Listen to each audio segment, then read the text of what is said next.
She had been on her feet since 5 in the morning. That was how Adie's Nwosu's days began, not with an alarm, because she did not need one, but with the particular internal clock of someone who has learned that the difference between surviving and not surviving in Lagos is often just the willingness to start before everyone else. By 5:15 she had reheated the jollof rice she had cooked the night before, packed the pepper soup into its flask, wrapped the fried plantain in foil, loaded everything onto the wide aluminium tray, and set out from her one-room apartment in Surulere into the grey-blue Lagos morning. She was 27 years old. She had a degree in business administration from the University of Lagos, second-class upper, one of the best in her graduating set. She had once written a final-year thesis on supply chain optimization in emerging markets that her supervisor had called exceptional. She had once been the kind of person who planned her future in 5-year blocks, who knew exactly where she was going and had calculated every step of the route. That person still existed. Adie's had not lost her. She had simply had to put her aside for a while, the way you put something valuable in a safe place when the outside world becomes too unpredictable to carry it openly. Her father had been a military officer. Colonel Nwosu, upright, disciplined, with a way of walking into a room that made people sit straighter without being asked. He had believed in education the way some people believed in God. Absolutely, without reservation, as the one thing that could not be taken from a person once they had it. He had paid her school fees before anything else. He had shown up to her graduation in his uniform and stood in the crowd, and she had found his face immediately, the way you always find the face that matters most. She had been 23 when they called to say he was gone. A training exercise. An accident that the army classified quickly and explained minimally. He was buried with full military honors, and she had stood at the graveside in the sun and held her mother's hand and understood for the first time that there were things even a good education could not prepare you for. The relatives came before the burial was fully over. Uncles and aunts she had seen perhaps 3 times in her life arrived in the house with the efficiency of people who had been waiting for this moment. Her father's family. They moved through the rooms cataloguing things with their eyes before they said a word. By Friday, 4 days after the burial, her mother had been told, very calmly and with the particular cruelty of people who have convinced themselves they are simply following tradition, that the house belonged to the family. That a wife had no inheritance rights. That they should begin making arrangements to leave. They left with their clothes and a small bag of documents and whatever Adie's had managed to carry in 2 trips while the uncles stood in the compound watching. Lagos swallowed them the way Lagos swallows many things. Quietly, without comment, making room for 2 more people who had suddenly become ordinary. Adie's applied for jobs. She had the certificate, she had the results, she had the quiet, precise intelligence of someone who had earned everything she had. But she had no connection. No uncle in the right ministry. No family name that made a human resources officer look twice. The rejections came back politely and with no explanation, the way rejections do when the real reason is not something anyone is willing to write down. Her mother's health had become a steady cost. The rent was due monthly. The money was not enough. So she started selling food. Not with shame. With the same methodical deliberateness she brought to everything. She calculated her startup costs and her daily margins. She studied the morning traffic patterns of the areas where office workers concentrated. She identified the routes where competition was manageable and foot traffic was consistent. She priced for volume and cooked for quality, and within 3 months she was making enough to cover the rent and her mother's medication and save a small amount at the end of each week. She was going to get back up. She had always planned to get back up. The food was not the destination. The food was the bridge. Then Kelechi happened. She had met him at a small business networking seminar in Ikeja, the kind that printed professional-looking flyers and charged 2,000 naira at the door and attracted a mix of genuine entrepreneurs and people performing the idea of entrepreneurship. Kelechi was charming in the way that certain men in Lagos are charming. Fluently, effortlessly, with the confidence of someone who has practiced being liked and found the formula. He said he was in logistics and supply. He had connections, he said, in the government procurement space. He knew people. He courted her for 8 months. Patient, attentive, present. He spoke to her mother with respect. He remembered small things, the name of a supplier she had mentioned once, the date of a licensing renewal she was working toward. He felt, for 8 months, like the first genuinely good thing that had happened since her father died. She lent him 450,000 naira, the entirety of 2 years of careful saving. He had a supply deal lined up, he said. A government contract that just needed bridging capital for 3 weeks. He would double it. He showed her documents. He showed her correspondence. He was very convincing. 3 weeks later his number did not connect. His apartment was empty. His name, when she searched it, returned nothing useful.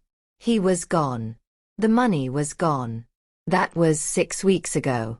Adiz was still on her feet every morning at 5. She was still planning. She was still going to get back up. But the heartbreak had made something in her go quieter. More watchful, more careful, more aware of the distance between what a person presents and what they actually are. She did not cry about Kalechi anymore. She had cried in the first week and then she had stopped, because crying was a cost she could not keep paying. On the Tuesday morning that changed everything, she was working her route past Crown Tower on Ademola Adetokunbo Street, a tall glass building that housed government offices and private consulting firms and the particular species of important meetings that required important buildings. She came past it every Tuesday. The morning crowd was thick, professionals arriving, security men at the entrance, delivery people, drivers idling at the curb. She moved through it with the practiced ease of 2 years of navigating Lagos foot traffic with a loaded tray on her head. She did not see the black SUV pull up.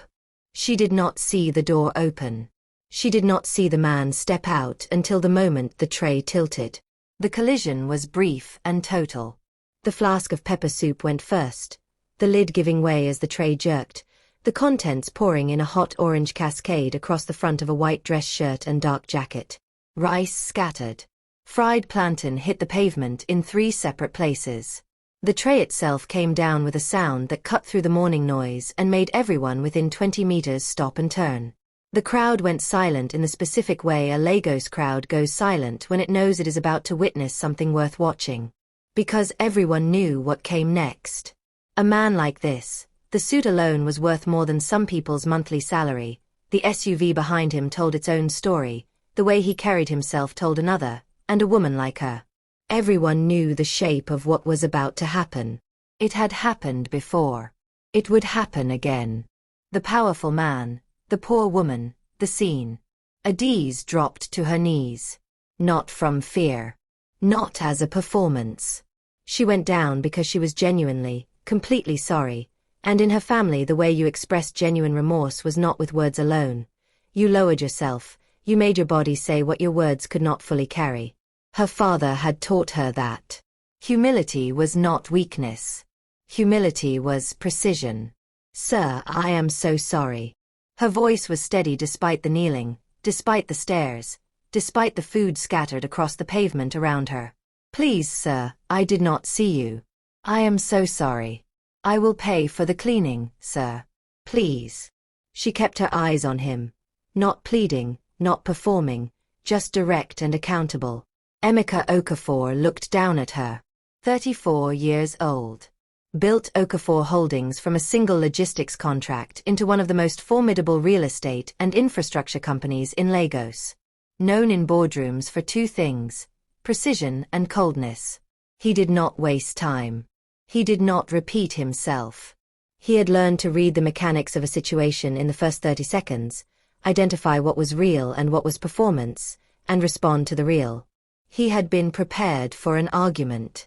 He had been prepared for a scene, the woman crying, the crowd turning on him, the whole familiar geometry of Lagos conflict where the wealthy man was automatically the villain regardless of facts. He had not been prepared for this.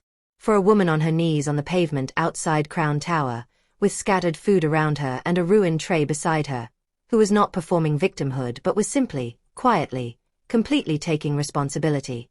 Her voice had not cracked. She had not looked at the crowd for support. She had looked at him.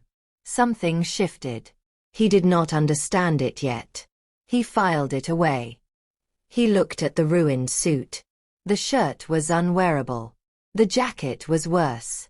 He had 40 minutes to the most important meeting of his year, the state government's infrastructure contract, for Billionaire, his company one of 3 shortlisted, and he could not walk into that room looking like he had been in an accident. Emmanuel. His driver was already at his elbow. Call the office. I need a replacement shirt and jacket. Whatever fits closest. Now. The call was made. His junior staff member Tund, conscientious young man, kept a spare shirt in his desk for exactly the kind of emergencies that Lagos routinely produced, surrendered his jacket and spare shirt without hesitation. Emeka changed in the back of the SUV, the sleeves slightly short, the jacket not quite his shoulders but passable. He straightened his collar in the car mirror. A man who had chosen a slightly different style this morning. That was all. Before he walked into the building he paused. He looked back. She was still on the pavement, gathering what could be saved of her scattered food, moving methodically through the loss. The rice that was beyond salvaging, the plantain that could still be served, the flask that was empty but intact. She was not looking at him. She was working. He reached into his pocket. He walked back to where she was crouched. He placed 10,000 naira on the pavement beside her tray, not handed to her, not made into a moment, just set down where she would see it. For your stock, he said simply. Then he turned and walked into Crown Tower. The remaining crowd saw it. And from the window of his 4th-floor office, a man named Director Abiodun Fashola, who would be sitting across the table from Emeka Okafor in 20 minutes as one of the deciding officials on the government infrastructure contract, saw it too. He stood at the glass and watched with the expression of a man who has been looking for a particular quality in people for a long time and has just seen it demonstrated without any awareness that he was watching. He picked up his pen and made a small note on the pad beside his phone. And on the pavement below, Adiz Nwosu picked up the 10,000 naira, folded it into her apron pocket, and continued gathering what was left of her Tuesday stock. She did not know the man's name. She did not know what meeting he was about to walk into. She did not know that in placing that money beside her tray without fanfare or expectation, he had already begun a chain of events that would take 2 years and end with both of them standing in front of a room full of people saying words they had never said to anyone. She simply finished packing her tray, stood up, straightened her back, and continued her route. Because that was what she did. She continued. Hello and welcome to African Tales by Amarachi. Before we go any further, if you are new here, please subscribe and turn on your notifications because this story is going to take you somewhere you are not expecting. Like this video right now and drop a comment. Have you ever been in a moment where everything went wrong and you still chose to do the right thing? Tell us below. Chapter 2 is coming, and what happens inside that meeting room will change everything. The 7th floor of Crown Tower was the kind of floor that had been designed to make people feel the weight of what was being decided in it. The meeting room was large, formal, with a long table that sat 12 and currently held 8, 3 representatives from each of the shortlisted firms, plus Director Fashola and 2 members of his evaluation committee. The chairs were the kind that cost more than most people's sofas. The air conditioning was the kind that made you feel, regardless of the Lagos heat outside, that you were in a different city entirely. A city where things were organized and deliberate and consequential. Emeka Okafor walked in wearing Tund's jacket and a collar that sat approximately 1 centimeter shorter than he was used to, and he sat down with the posture of a man wearing his best suit. The first firm presented. Infrastructure experience, strong. Track record, reasonable. Their projections were optimistic in the way that projections are when the people making them have prioritized winning the room over telling the truth. The second firm presented.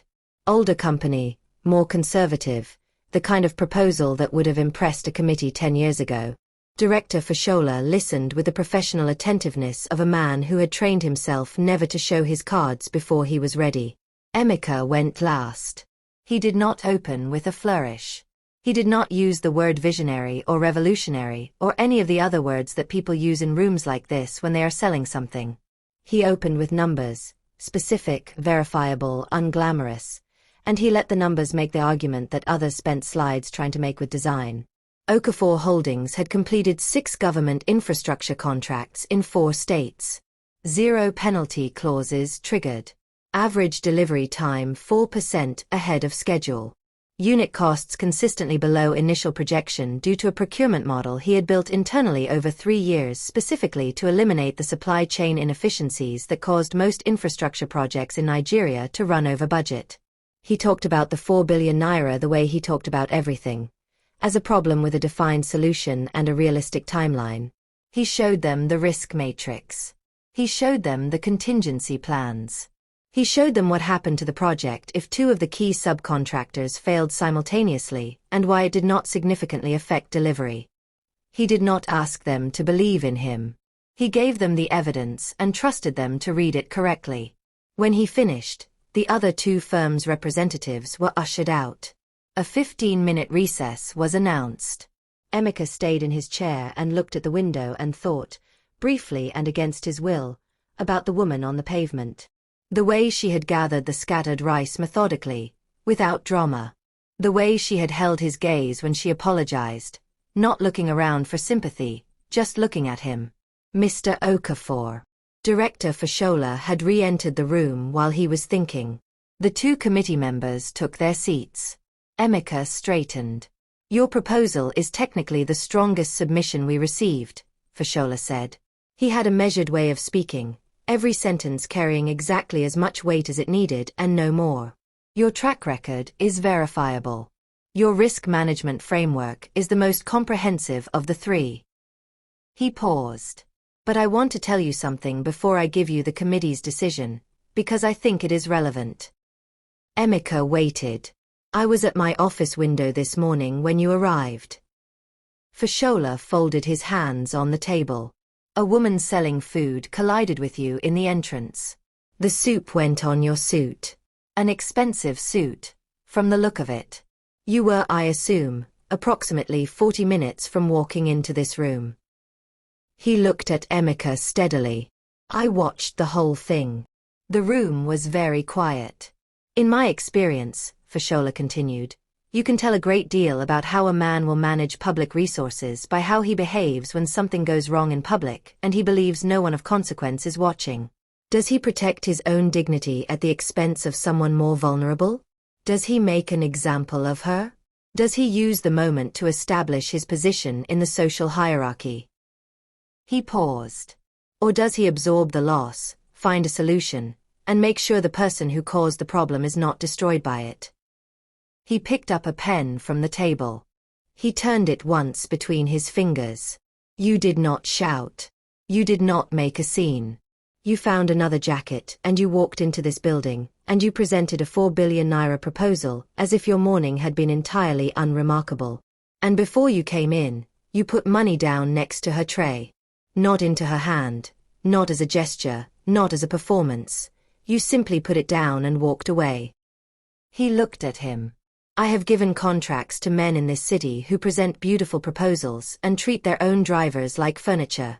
I have learned over many years that the way a man behaves when he believes no one important is watching tells you everything you need to know about how he will behave with 4 billion naira of public funds. He slid a document across the table. Congratulations, Mr. Okafor. Okafor Holdings has been awarded the state infrastructure contract. Emeka looked at the document. He looked at the signature at the bottom. He looked back at Fashola. Thank you, sir, he said. His voice was entirely level. Entirely composed. Only Emmanuel, waiting downstairs in the SUV, would have been able to tell, from the extra half-second it took Emeka to reach for the document, that anything significant had just happened. He shook hands with the committee. He gathered his materials. He took the elevator back down to the ground floor of Crown Tower and walked out into the Lagos morning, which had not changed at all in the time he had been inside. Still loud, still hot, still completely indifferent to the size of the things being decided within its buildings. He stopped on the pavement. She was still there. He had not expected that.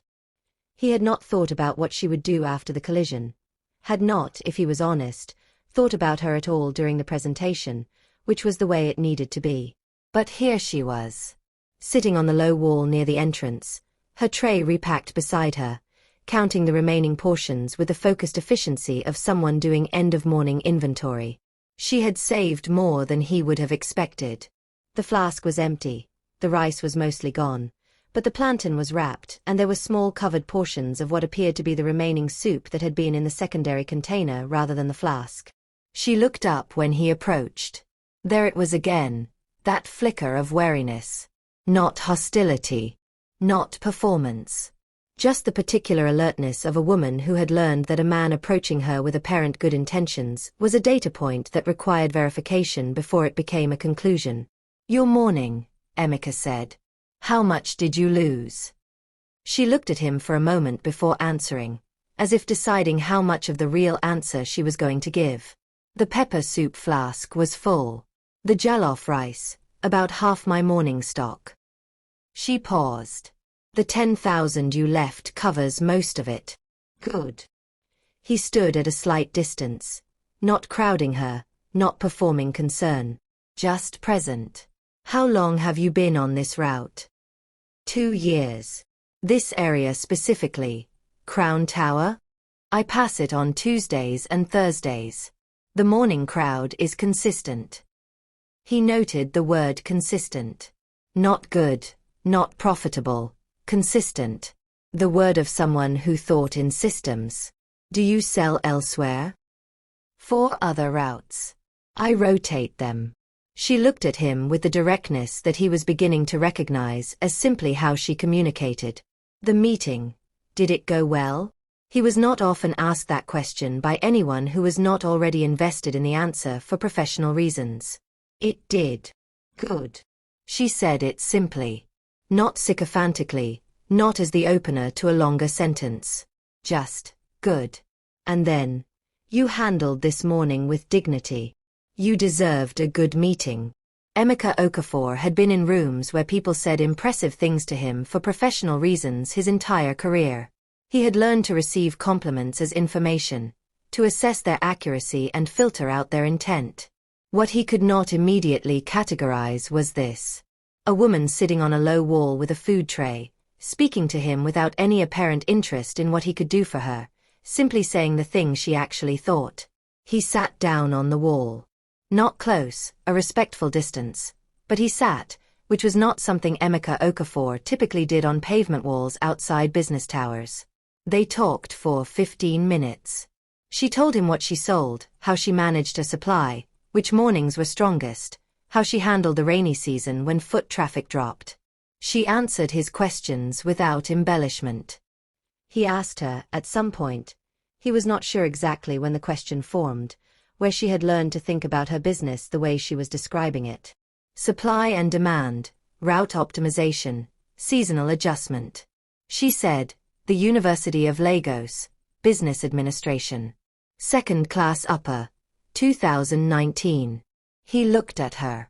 She looked back at him without the expression that most people wore when they expected a reaction to something surprising about them. She simply looked at him. She had said a fact. The fact was neither a plea nor a credential. It was just the truth. Before he stood up and walked back to his SUV, he told her something that surprised himself as he said it.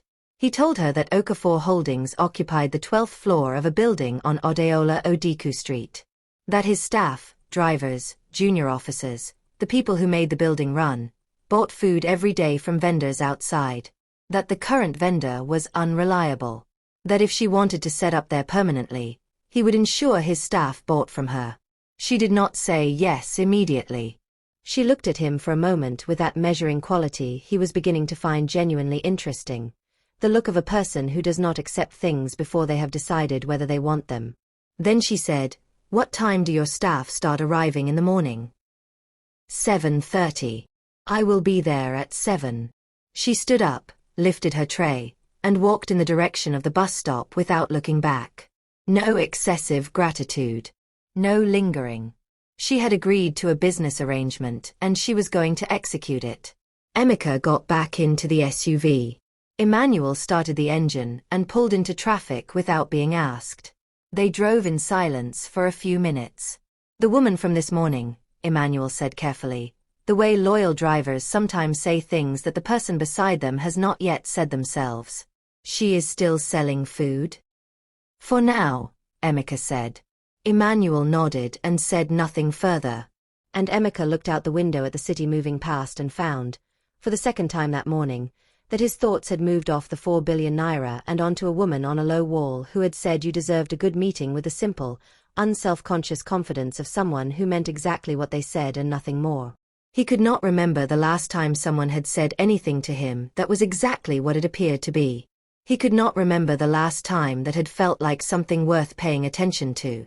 But he was paying attention now. She was there at 7. Emeka saw her from the 12th floor window when he arrived at 7:45. Already set up, tray arranged, the first staff members of the morning already making their way toward her from the building entrance. His driver Emmanuel was among them, collecting something wrapped in foil that he would eat in the car. The receptionist Ngozi came out with a small container. Two of the junior engineers who started early were counting coins in their pockets as they walked toward her. By 8:15 she had a short queue. By 10:30, if the report his outgoing assistant Shade brought him with his mid-morning coffee was to be believed, she had sold out. She sold out. Emeka said. Everything. Shade set the coffee on his desk. By 10:20. She told me she was recalculating her quantities for tomorrow. She said recalculating. Those were her exact words.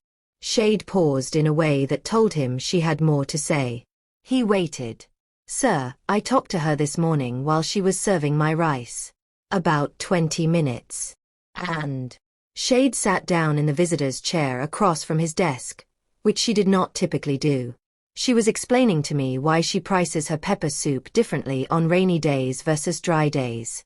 Something about foot traffic patterns and how the rain affects which category of workers comes out to buy versus sends a driver. She called it demand elasticity. Shade looked at him with the expression of someone who has encountered something they cannot fully categorize. Sir, that woman has a degree. I do not know which, but she speaks like someone who went to university and actually paid attention. Business administration, Emeka said. Second class upper. University of Lagos, 2019. Shade stared at him. You already knew. She told me yesterday. Shade was quiet for a moment. Then carefully, she is selling food outside our building. Yes. Another pause. Sir, you are aware that my last day is Friday. I am aware. You have not found a replacement. I have been looking at candidates. He had been looking at candidates for 3 weeks. 2 were competent but uninspiring. 1 was impressive on paper but had used the phrase circle back 4 times in a 20-minute interview. He had not made an offer. I think, Shade said, with the specific care of a person who is about to say something that is either very good advice or a significant overreach, that you should talk to the woman downstairs. Emeka said nothing. Shade stood up, collected her coffee container, and walked back to her desk. He called Adiz up on a Thursday morning, the 3rd week of her setting up outside the building. He sent Shade down with a message that Mr. Okafor would like to see her when she had a moment. He had told Shade to say when she had a moment specifically, because he had a feeling that summoning this woman without acknowledgement of her time would produce an outcome he did not want. She came up 40 minutes later. She had taken time to finish her morning sales. She arrived carrying her empty tray. She had nowhere to put it downstairs and was not going to leave it unattended, and she sat across from him on the 12th floor of Okafor Holdings with her back straight and her hands in her lap and the empty tray leaning against the leg of the visitor's chair, and she did not appear remotely intimidated. This continued to be, simultaneously, disorienting and compelling. He asked her direct questions. She gave him direct answers. Yes, business administration, Unilag, second class upper. No, she had not been able to secure a position in her field. Yes, she had applied extensively, for 2 years after graduation. She named the companies, the ministries, the NGOs, the smaller consulting firms. She had attended interviews. She had been shortlisted 3 times. She had not been selected. Why not? he said. No connection, she said simply. No uncle in the right office. No family name that anyone recognized.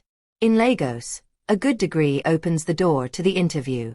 It does not guarantee that anyone inside the room is looking for the person with the best qualifications. He could not argue with this. He had seen it operate in reverse, had seen the children of the connected and well-named given positions they could not perform in, while the rooms outside stayed full of people who could. Your father, he said. He had been thinking about this since their conversation outside Crown Tower. He was military. Colonel Nwosu. She said it the way she said everything, directly, without softening. He died in service 4 years ago. Training exercise in the north. A pause. His family took everything within the week. My mother and I left with what we could carry. He looked at her. And then you applied for jobs. And then I applied for jobs. And then I started selling food. She looked back at him without any request in her eyes for sympathy or acknowledgement. It is not where I planned to be. But it is where I was, and I made it work. The man who took your savings, Emeka said. He had not planned to bring this up. He brought it up. Was that recently? Her expression changed very slightly. Not pain, not performance of pain. Something more contained than either. 6 weeks before I bumped into you. 450,000 naira. 2 years of saving. She looked at her hands for a moment. He is gone. The money is gone. I am still here. She said the last sentence with the specific quality of someone who is not asking for a response. She was simply stating a fact about herself that she had already made her peace with.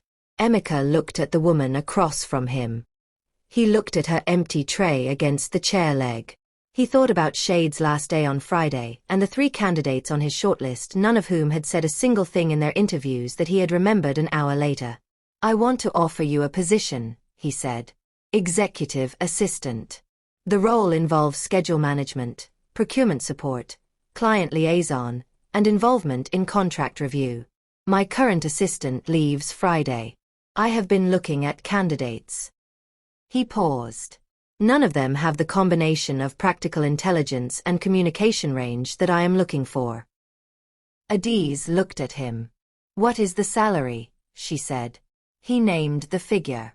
Her expression did not change. She did not gasp or brighten or react in any of the ways that most people reacted to a number significantly higher than their current income. She simply received it as information and processed it. I will need 1 week after accepting to wind down my food business properly, she said. I have a girl who helps me. She is trying to start her own income. I want to make sure she can take over the route, and I have shown her the pricing structure and the supplier contacts. She paused. I will also need Friday afternoons to check on my mother in Mushin. She is on medication that requires monitoring. Agreed, he said. She stood up. She picked up her empty tray. I will start Monday week. Monday week, he confirmed. She walked to the door. Then she turned back, the way she had not turned back when she walked away from the low wall outside Crown Tower. Mr. Okafor. Her voice was measured.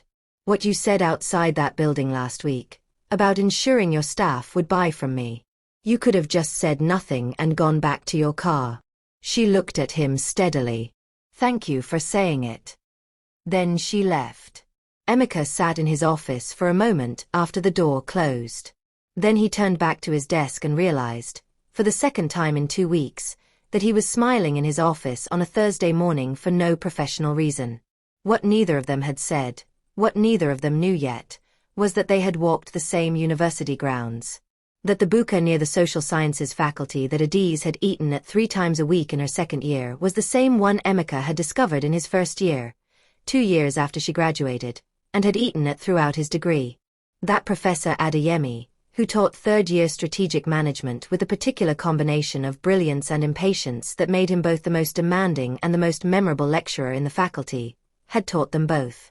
That in a city of 20 million people, the distance between their stories was 2 years of time and 1 department corridor. They were not strangers in the way they thought they were strangers. They were simply two people who had not yet found the right moment to discover that. This is the chapter that changes everything, but the best part is still ahead. Subscribe to African Tales by Amarachi if you are not already with us, and turn on your notifications because chapter 4 is where these two people, both of them careful, both of them scarred, both of them building walls, start to feel the walls come down. Like this video and share it with someone who needs to hear a story about what happens when the right person arrives at exactly the right time. She started on a Monday.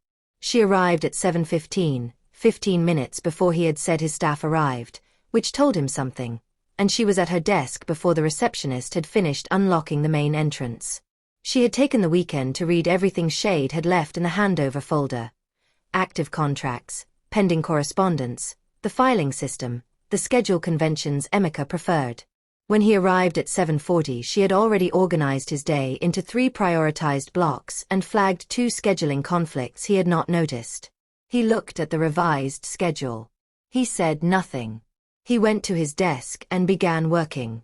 By Wednesday she had reorganized his meeting schedule for the month, quietly, without announcement, simply by identifying 4 instances where he had agreed to meetings that served other people's agendas without serving his, and replacing them with consolidated calls that achieved the same outcomes in a third of the time. She had saved him 4 hours in the first week. He noticed. He said nothing. By the end of the second week he had noticed 17 things. He counted them without intending to. The way she prepared briefing notes that summarized the essential point in the first sentence so he could decide in 30 seconds whether the rest required his attention. The way she handled calls from people trying to reach him for non-essential purposes. Direct, courteous, immovable, without ever making the caller feel dismissed. The way she communicated across every level of the organization without adjusting her intelligence down or her respect up depending on who she was talking to. She spoke to the site engineers with the same engaged directness she used in the boardroom. She spoke to Emmanuel the driver with the same courtesy she used with Director Fashola's office when they called to confirm contract details. He had employed many people. He had worked alongside competent people, impressive people, people who were extraordinary at specific things. He had not often worked alongside someone who was simply calibrated, whose relationship to the work and to the people around it was consistently accurate without being performative. It was on a Thursday afternoon in her third week that the professional conversations began to develop personal edges. She was reviewing a set of procurement notes and cross-referencing them against the government contract specifications, and she mentioned, without looking up, Professor Adeyemi's framework for public procurement analysis was actually more practical than most of what I've seen applied in the field. He used to make us map entire supply chains by hand before we were allowed to use any software. Said if you couldn't understand it with a pencil you didn't understand it. Emeka put down his pen. Adeyemi, he said. Strategic management. Unilag. She looked up. Yes. He made us do the same thing. He looked at her. He was my third-year lecturer. She was very still for a moment. You were business administration? Yes. Which year did you graduate? 2021. She put her own pen down. The calculation was audible in the silence between them. I graduated in 2019, she said. They looked at each other across the desk with the particular quality that comes over two people when they discover that a story they thought was separate has been the same story all along, just told from different vantage points. The buka near social sciences, he said slowly. The one that did the correct party jollof. I ate there 3 times a week, she said. I ate there every day in my first year. We must have. Yes, he said. They sat with that for a moment. The city outside the 12th floor window going about its business entirely unaware that 2 people inside it had just discovered that the world was smaller and more deliberate than either of them had been giving it credit for. After that the conversations came more naturally. Not personal ones at first. Professional ones that gradually acquired depth, the way water gradually acquires warmth when the sun has been on it for a while. They talked about the contract, about logistics models, about a supplier issue in the 3rd stage of the government project that required creative problem solving. And within those conversations, other things. Opinions. References. The kind of aside that is technically about work but is really about how a person thinks. She was forthright in the way that people are forthright when they have spent years in situations where being indirect cost them more than being direct. She did not soften things that did not need softening. She did not tell him what he wanted to hear when what he wanted to hear was less useful than the truth. The first time she disagreed with him in a meeting, calmly, with evidence, in front of two other people, he had felt something that took him a moment to identify. Not irritation. Respect. One evening, 3 months in, they were working late on the government contract deliverables. A delivery timeline had shifted and the documentation required updating across 6 separate agreements. The office was empty except for them. Lagos at night through the 12th floor window was a different city. The daytime aggression softened into lights and movement, the skyline doing the thing it did after dark that made it look almost like a promise.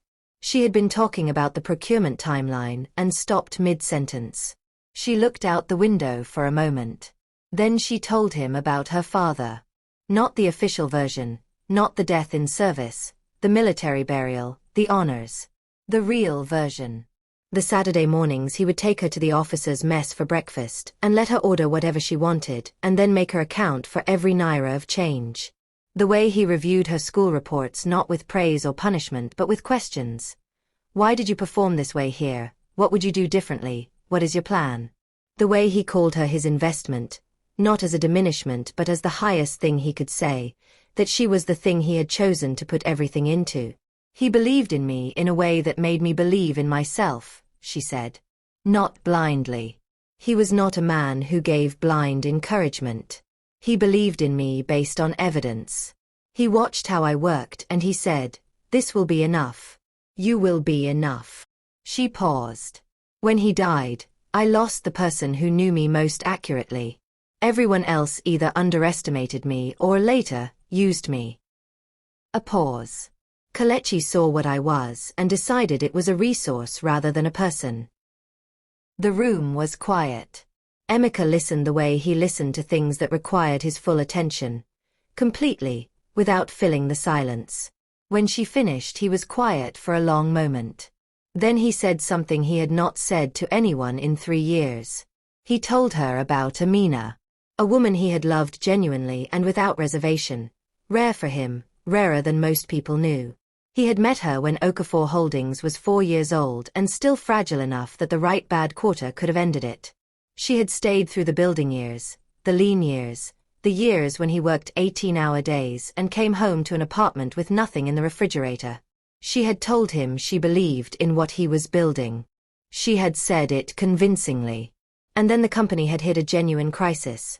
A major client defaulted, 2 projects stalled simultaneously, the kind of quarter that separates the companies that survive from the ones that don't. He had worked through it. He had solutions forming, partnerships being rebuilt. It took 6 months. Amina left in month 2. She called it them not working. He later understood it was the uncertainty of the money. He had rebuilt everything after that. The company. The discipline. The walls. You built walls, Adiz said. Yes. So did I, she said. After Kelechi. They sat with that recognition. 2 people who had been careful for the same reasons, in different versions of the same lesson. The city outside continued its indifferent glittering. The problem with walls, she said eventually, is that they don't distinguish between what they're keeping out and what they're keeping in. He looked at her. She was looking out the window, not at him, with the expression of someone saying something they have thought about privately for a long time. He did not respond. Not because he had nothing to say. Because what he wanted to say was something he was not yet ready to say, and he was a man who had learned the cost of saying things before he was ready. But something had shifted. Both of them felt it. The feeling of 2 people who have been on parallel paths for long enough that the paths are beginning to converge. Close enough now that the distance between them requires a deliberate choice to maintain. Neither of them made the choice yet. Because they had both been here before. This exact feeling, this exact accumulation of small recognitions and growing trust. And they both knew what it had cost them the last time they had walked toward it without looking carefully at what was on the other side. So they folded the procurement documents, turned off the office lights, and took separate cars home through the Lagos night. And both of them, in the quiet of those separate cars, thought about the same conversation. 6 months into her role at Okafor Holdings, on an ordinary Wednesday morning, Kelechi walked through the front door. Lagos had told him. Lagos always tells things eventually. The city is enormous and moves fast, but it has a long memory for names. And the name Adiz Nwosu, once associated with a food tray outside a building on Odeola Odiku Street, had been replaced by something more significant. Okafor Holdings. 12th floor. Executive assistant to one of the most talked about men in Lagos real estate. Someone who knew someone who worked in the building had mentioned it. Someone else had confirmed it. It had reached Kelechi the way these things reach people in a city where information travels faster than contrition. He arrived in a shirt that was trying too hard and an expression that had been carefully prepared. Remorseful but not broken, sorry but not groveling, the calibrated posture of a man who has spent 6 months polishing a story and has finally decided to tell it. He told the receptionist he was an old friend. He said he was there to return something he owed her. He was shown to the waiting area. Adiz came around the corner from the copy room and stopped. The stopping was involuntary, her body's recognition of something before her mind had fully processed it. She looked at him across the reception area. He looked at her. He straightened slightly and his prepared expression arrived on his face. He opened his mouth. She did not move toward him. She did not shake. She did not feel the particular crumbling sensation she had expected, in the months after he disappeared, that seeing him again would produce. She had spent those months building something. Not just the food business, not just this job, but something internal. The kind of structure that gets built by people who have been knocked down and have chosen, deliberately and without drama, to rebuild from the foundation rather than from the rubble. She looked at him the way she had rehearsed looking at this possibility in the private theater of her own mind, with the stillness of someone who has already completed the grief and is no longer in it. She was aware, in her peripheral vision, of a shift on the other side of the floor. Emeka had come out of the boardroom with 2 contract folders under his arm. He saw her first. The particular quality of stillness that he had learned, over 6 months, was not her default. Her default was movement, efficiency, forward motion. This stillness was different. He followed her gaze to the waiting area. He was across the floor before he had consciously decided to move. "Who is this?" His voice was very quiet. The specific quietness of Emeka Okafor when something requires his full attention. "Someone from before," she said. "It's fine." It was not fine. Emeka looked at Kelechi, at the prepared remorse in his face, at the calculation underneath it, at the specific geometry of a person who has come with an agenda dressed as an apology. He had sat across from enough people running agendas to recognize the architecture of one in under 10 seconds. He had closed deals with men like this, and he had walked away from men like this, and he knew exactly what was sitting in that waiting room chair. He handed the contract folders to the nearest person standing beside him without looking away from Kelechi. Then he walked to the waiting area and stood in front of Kelechi with the specific stillness of a man who does not need volume to communicate consequence. "Any matter involving my staff and money," he said quietly, "should be directed to my legal team." He took a business card from his jacket pocket and placed it on the low table in front of Kelechi. "The receptionist will show you out." Kelechi looked at the business card. He looked at Emeka. He looked at Adiz across the floor. Something moved across his face, the calculation running its assessment, arriving at a conclusion. He picked up the card. He stood. He walked to the exit without speaking. The door closed. The office returned to its ordinary sounds, keyboards, a phone ringing somewhere, the building's ambient hum. Adiz looked at Emeka. Her composure was intact. It was always intact. But underneath it there was something that she did not typically allow onto her face. Something unguarded, something that knew it had been seen and was uncertain whether to retreat. "Thank you," she said. "You don't have to thank me. He was in my building." Emeka picked up the contract folders from the colleague who had been holding them. He started back toward the boardroom. "Emeka." He stopped.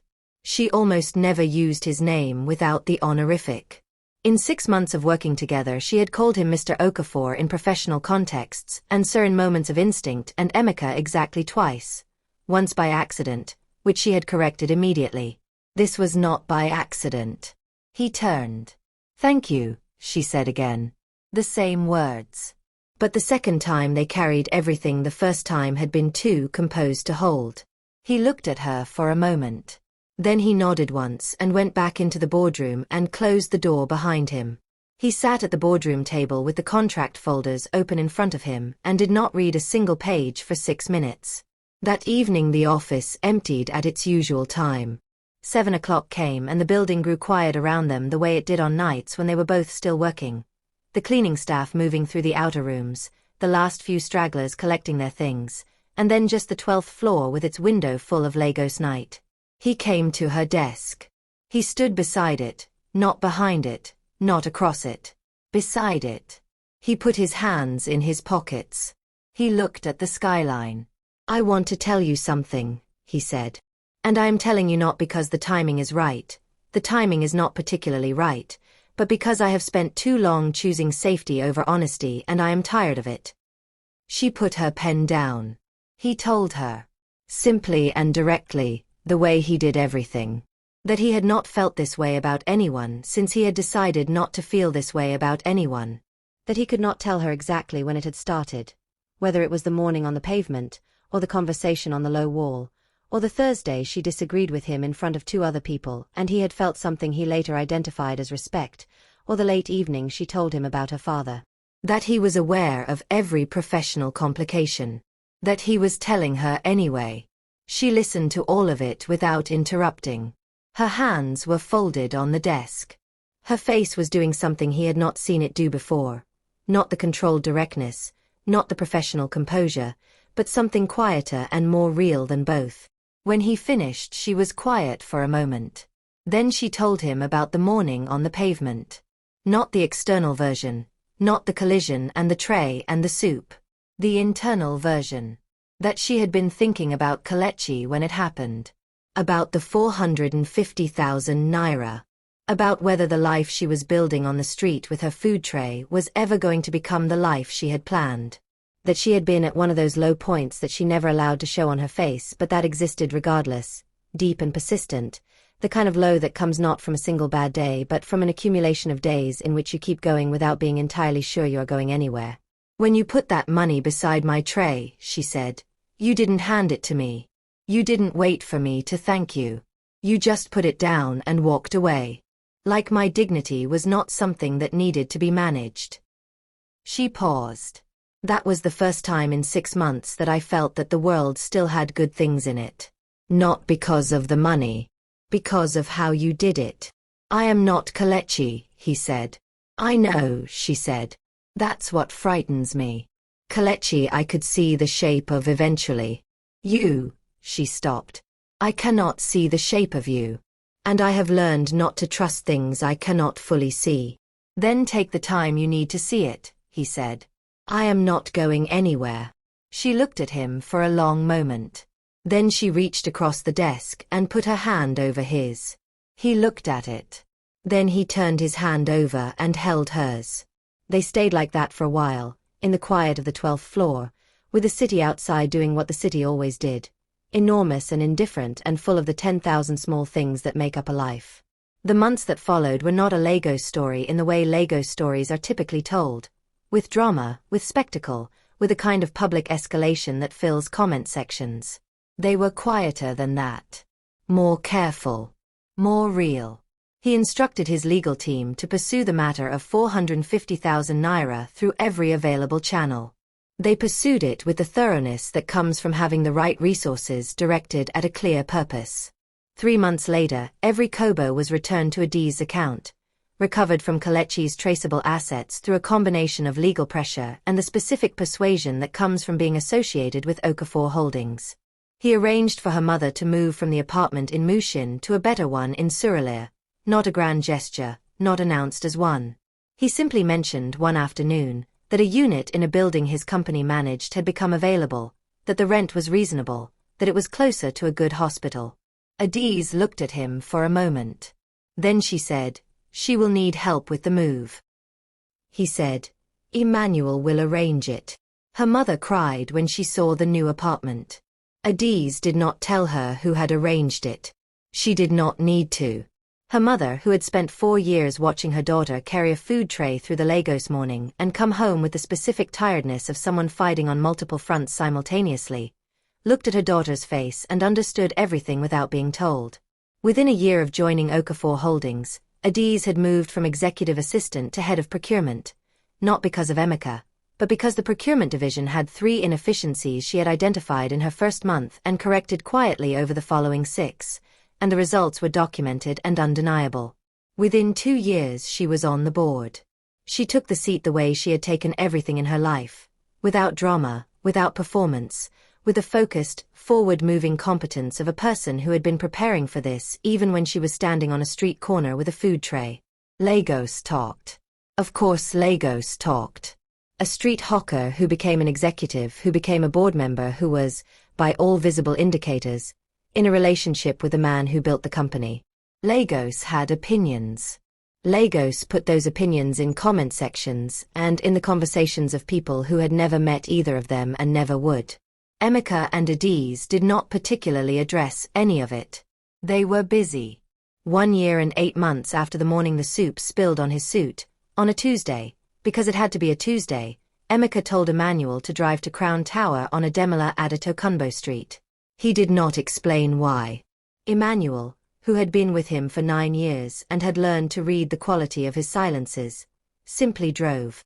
They arrived at 7:30 in the morning, the same time, approximately, that the collision had happened. The entrance was busy in the same way it had always been. Professionals arriving, security men at the gate, the ordinary vigorous chaos of a Lagos business morning. Adiz had been told the evening before that there was something she needed to see at Crown Tower in the morning regarding the government contract, a detail she needed to sign off on before the day's board session. She arrived in her own car, in a fitted suit, her hair pinned up, looking precisely like what she was, a woman who had built herself into something the world had not initially given her credit for. She found Emeka on the pavement outside the entrance.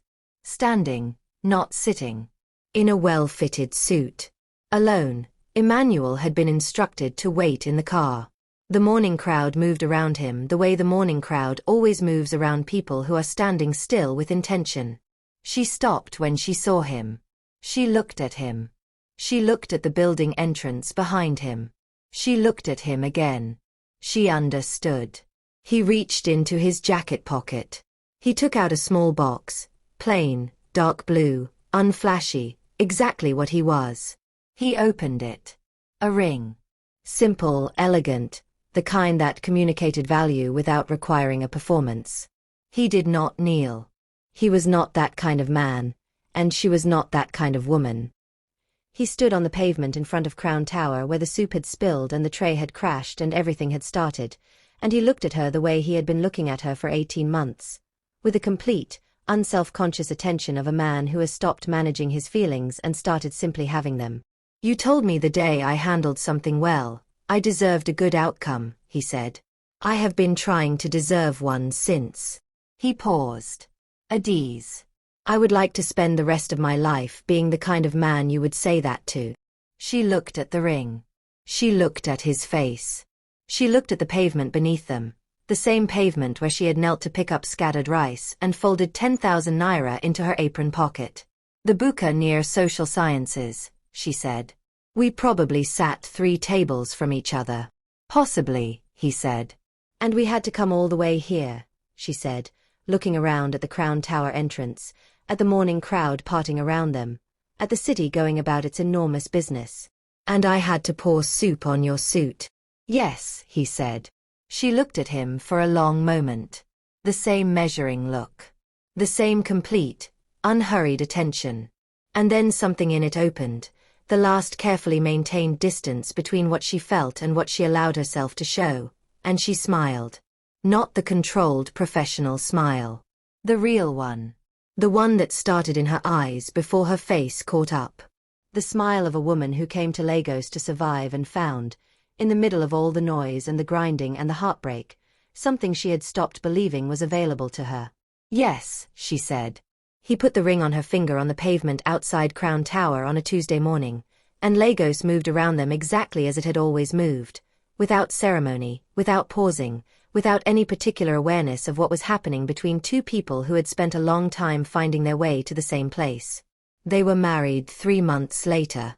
A small ceremony, immediate family, close colleagues, Emmanuel and his wife in the front row because of course Emmanuel was there. Adiz wore her father's military medal on her bouquet, not as decoration, as presents, as the acknowledgement that the man who had called her his investment had been right, had always been right, and that she had simply needed enough time and enough grace to prove it. Her mother sat in the front row and cried without trying to stop. And after the ceremony, when the photographs had been taken and the food had been eaten and the guests had begun to find their way to the door, Adiz stood with Emeka at the window of the reception room and looked out at the Lagos skyline, this city that had taken so much from her and returned so much more, and she thought about a Tuesday morning and a tray and a flask of pepper soup. And she thought of all the things that could have started it. And she thought, of course it was that. Of course it was exactly that. Because the whole story of her life had been the same story, that the things which look, in the moment, like the worst things that have ever happened to you are sometimes the things that are carrying you, without your knowledge, exactly where you needed to go. This is the end of this story. But drop a comment right now and tell us, did you see this ending coming? Tell us what this story made you feel. Like this video if it reached something in you that needed reaching. Share it with someone tonight who needs to be reminded that the right things still happen, even in the middle of the hardest seasons. Subscribe to African Tales by Amarachi because we have more stories coming that will live in your chest long after the screen goes dark. Thank you for watching. We will see you in the next one.